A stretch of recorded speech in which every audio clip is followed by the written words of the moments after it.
दोस्तों, देश में आए दिन रेप की घटनाएं सामने आ रही हैं और इन घटनाओं का आंकड़ा बड़ी ही तेजी से बढ़ता जा रहा है, जो कि आजकल के सोशल सिस्टम पर एक बड़ा क्वेश्चन मार्क लगा रहा है। कानून सख्त होने के बावजूद भी इन घटनाओं में कमी नहीं आ रही है। इसका मतलब यह है कि कमी कानून में नहीं है, बल्कि लोगों की सोच समझ में है, जिसके कारण पूरा सोशल सिस्टम बर्बाद हो चुका है। आप लोगों को याद होगा, हरियाणा के सोनीपत जिले में नाबालिग बहनों के साथ सामूहिक दुष्कर्म का मामला आया था, जिसमें पीड़ित लड़कियों को जहरीला पदार्थ खिलाकर हत्या कर दी गई थी उनकी। साल 2023 में इस मामले में अदालत ने 4 आरोपियों को दोषी करार दिया था और चारों दोषियों को फांसी की सजा सुनाई गई थी। अदालत ने तकरीबन 2 साल का समय लेते हुए इस मामले में जांच पूरी होने के बाद नवंबर 2023 में चारों दोषियों को फांसी की सजा सुनाई और साथ में चारों अपराधियों को 30-30 हजार रुपए का जुर्माना भी लगाया गया था। यह अकेला ऐसा केस नहीं है, बल्कि देश में आज तक ऐसे कई रेप के केस हुए हैं जिनके बारे में सुनकर रोंगटे खड़े हो जाते हैं। ऐसे मामलों में अपराधियों को फांसी की सजा तक दी जाती है, लेकिन बावजूद इसके आज भी देश के अलग अलग हिस्सों में रेप और हत्या की कई वारदातें सामने आ रही है। आए दिन महिलाओं और बच्चियों के साथ दुष्कर्म की घटनाएं बढ़ती जा रही हैं, जो कि गंभीर चिंता का विषय है। दोस्तों, साल 2013 में क्रिमिनल लॉज में अमेंडमेंट करके एग्रेवेटेड रेप की डेफिनेशन में कई ऐसी सिचुएशंस को लेकर पॉइंट जोड़े गए, जो कि मुख्य रूप से ऐसे हालातों से निपटने के लिए जरूरी माने गए थे। एग्रेवेटेड रेप शब्द गंभीर बलात्कार के लिए प्रयोग किया जाता है। इस अमेंडमेंट के जरिए ऐसे मामलों के लिए नए प्रावधान जोड़े गए जहां पीड़ित विशेष रूप से असुरक्षित होती है, क्योंकि रेप के बाद पीड़ित की हत्या कर दिए जाने के मामले तेजी से बढ़ने लगे हैं। इस अमेंडमेंट का मुख्य उद्देश्य ऐसे जघन्य अपराधों की शिकार हुई पीड़ितों को बेहतर सुरक्षा प्रदान करना है और अपराधियों के लिए सख्त सजा सुनिश्चित करना है। दोस्तों, आपराधिक कानून संशोधन अधिनियम 2013 में एग्रेवेटेड रेप को लेकर किए गए प्रावधानों का विस्तार यौन हिंसा से निपटने और पीड़ितों के लिए न्याय सुनिश्चित करने की दिशा में एक महत्वपूर्ण कदम माना जाता है। ऐसी अलग अलग सिचुएशंस को पॉइंट आउट करके जहां रेप सर्वाइवर एक्सट्रीम रिस्क में होती है और जान जाने का खतरा होता है, ऐसे में पीड़िता की सुरक्षा सुनिश्चित करने के लिए इन क्रिमिनल लॉज में अमेंडमेंट किए गए हैं, क्योंकि कानून सभी व्यक्तियों के मानवाधिकार और उनके सम्मान को बनाए रखने के लिए प्रतिबद्ध है। एग्रेवेटेड रेप को पहली बार 1983 में भारतीय दंड संहिता में पेश किया गया था। मुख्य रूप से मथुरा में जो मामला हुआ था, उसमें सुप्रीम कोर्ट के फैसले में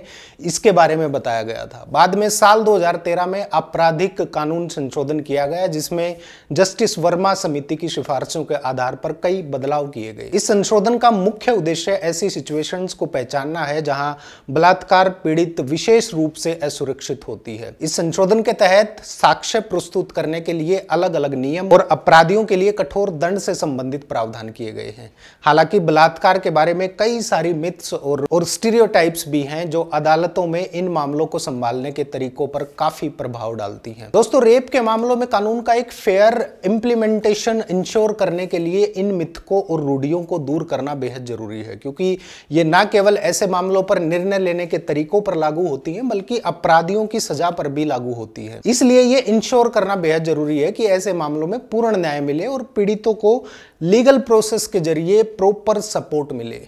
साल 2013 में किए गए संशोधन में एग्रीवेटेड रेप का दायरा बढ़ाते हुए उसमें आर्म्ड फोर्सेस के किसी मेंबर द्वारा उस क्षेत्र में रेप जहां उसे केंद्र या राज्य सरकार द्वारा तैनात किया गया है, किसी रिश्तेदार, अभिभावक या शिक्षक द्वारा या महिला के प्रति भरोसेमंद व्यक्ति द्वारा रेप के अपराध को अंजाम देना, किसी भी सांप्रदायिक हिंसा के दौरान रेप, सहमति देने में असमर्थ महिला से रेप, ऐसे पुरुष द्वारा रेप जो महिला पर नियंत्रण या उस पर पूरा प्रभुत्व जमाने की स्थिति में हो, उसको एक तरह से बंधक बना के रखा हो, मानसिक या शारीरिक विकलांगता से पीड़ित महिला से रेप, यदि पुरुष रेप करते समय महिला को गंभीर शारीरिक क्षति पहुंचाता है या अपंग कर देता है या विकृत कर देता है या उसके जीवन को खतरे में डाल देता है, अगर पुरुष एक ही महिला के साथ बार बार रेप करता है और 16 वर्ष से कम उम्र की लड़की से रेप जैसे अपराधों को एग्रेवेटेड रेप की कैटेगरी में जोड़ दिया गया है। एग्रेवेटेड रेप में इन सभी सिचुएशंस को जोड़ने के पीछे संसद का मंतव्य अलग अलग परिस्थितियों में महिलाओं द्वारा ऐसी घटनाओं का सामना करने वाली कमियों को दूर करने का था, जिसके तहत आर्म्ड फोर्सेस के कर्मियों द्वारा रेप की घटनाओं को गंभीर अपराध बनाया गया। सांप्रदायिक हिंसा के दौरान होने वाली रेप की घटनाओं को रोकने के लिए ऐसी घटनाओं को भी गंभीर अपराध की श्रेणी में डाला गया। इसके अलावा इस संशोधन में विकलांग महिलाओं की असुरक्षा और पीड़ितों पर होने वाली क्रूरता पर भी रोक लगाने की कोशिश की गई, जो कि आजकल तकरीबन सभी रेप के मामलों में देखने को मिलता है, जहां रेप पीड़िता को जान से ही मार दिया जाता है। इन सभी सिचुएशंस को एग्रीवेटेड रेप के अंतर्गत शामिल करने के पीछे कानून का मुख्य उद्देश्य है पीड़ितों को अधिक सुरक्षा प्रदान करना और अपराधियों के लिए कठोर दंड की व्यवस्था करना।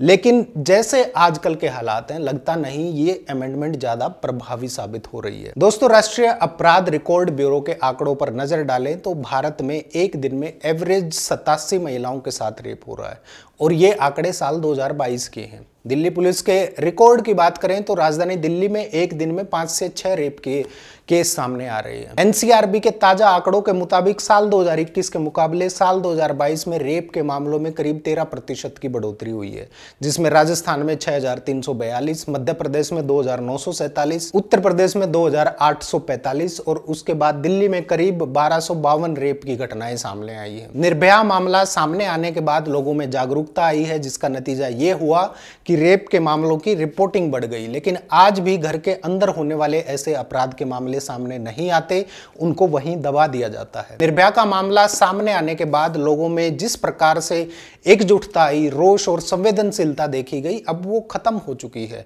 सबसे बड़ी समस्या ये है कि बेशक निर्भया मामला सामने आने के बाद कानून सख्त हुए हैं, लेकिन न्याय की प्रक्रिया अभी भी बहुत लंबी है, जिसमें सुस्त और भ्रष्ट पुलिसिया सिस्टम एक बेहद मजबूत कड़ी का काम करता है। ऐसे में सवाल ये उठता है कि ऐसे मामलों में कितने दोषियों को सजा मिल पाती है और ऐसे मामलों को रोकने के लिए सरकार क्या कर रही है। दोस्तों, आप लोग मानो या ना मानो, लेकिन रेप के मामलों में बढ़ोतरी का एक बड़ा कारण समाज में सामंती विचारधारा का होना है।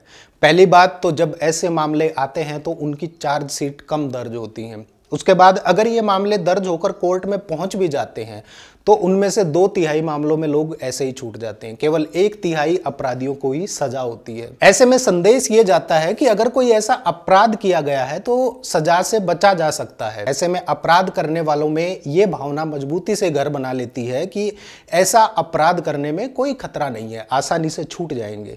पीड़िता को डरा धमकाकर, पैसे देकर या सामाजिक रूप से माफी मांगकर, और अगर इससे भी बात ना बने तो पीड़िता से शादी कर ली जाती है या फिर जान माल की हानि करने की धमकी देकर समझौता करवा दिया जाता है। सारे लेवल क्रॉस करने के बाद भी ये समाज रेप के मामलों को शर्म और इज्जत से जोड़ देता है ताकि मामले को दबाना आसान हो जाए। दोस्तों, ऐसे मामलों में पीड़िता को बिना किसी दबाव के आगे आकर रिपोर्ट दर्ज करवानी चाहिए। इसके साथ ही पुलिस को सामाजिक प्रभाव से मुक्त होकर कानूनी रूप से प्रभावी और संवेदनशील बनने की जरूरत है, खासकर गंभीर प्रवृत्ति के अपराधों में। नमस्कार।